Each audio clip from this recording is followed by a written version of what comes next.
ఎవరికి వారు చేసుకుంటే దండగ, అందరం కలిసి చేసుకుంటే ఏకాదశి పండగ.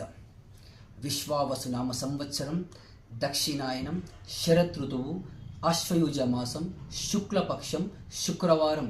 ఈరోజు ఏకాదశిని పాపాంకుశ ఏకాదశి అని, పాశాంకుశ ఏకాదశి అని, అదేవిధంగా పద్మనాభ స్వామి ఏకాదశి అని అంటారు.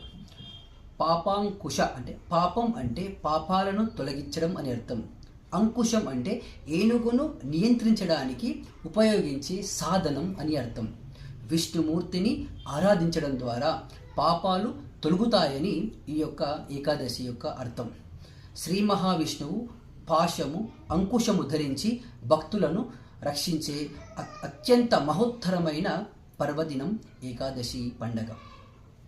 మనస్సు, శారీరక ఇంద్రియాలపై నియంత్రణ కలిగించడం ఈ యొక్క ఏకాదశి యొక్క ముఖ్య ఉద్దేశం. ఈ ఉపవాసం వల్ల ఎన్నో ఆరోగ్య సమస్యలు తొలగుతాయి. స్వీయ క్రమశిక్షణ అనేది వెలువడుతుంది.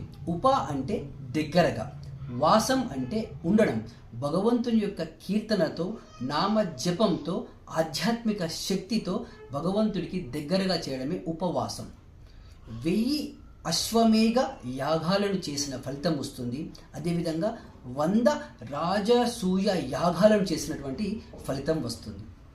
పద్మనాభ స్వామి రూపాన్ని పూజించడం ద్వారా ఐశ్వర్యం, శ్రేయస్సు, ఆయుధారోగ్యాలు, కుటుంబ సౌఖ్యం, మానసిక ప్రశాంతత, అదేవిధంగా దీర్ఘాయుష్యు ఉన్న స్థాయి నుంచి ఉన్నత స్థాయికి వెళ్ళడానికి ఆస్కారం ఉంది. If you want change your life, change your thoughts. మన యొక్క ఆలోచన సరళి మారాలంటే ఏకాదశి వ్రతం తప్పకుండా చేయాలి. ఈ యొక్క ఏకాదశి వ్రతం ద్వారా ధర్మపథంలో నడిచే శక్తి వస్తుంది.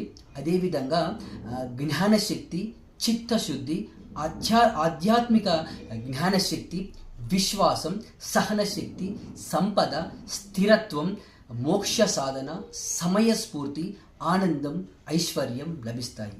మరొకసారి అందరికీ పాపాంకుశ ఏకాదశి శుభాకాంక్షలతో reverse gear Naveen from Nizamabad.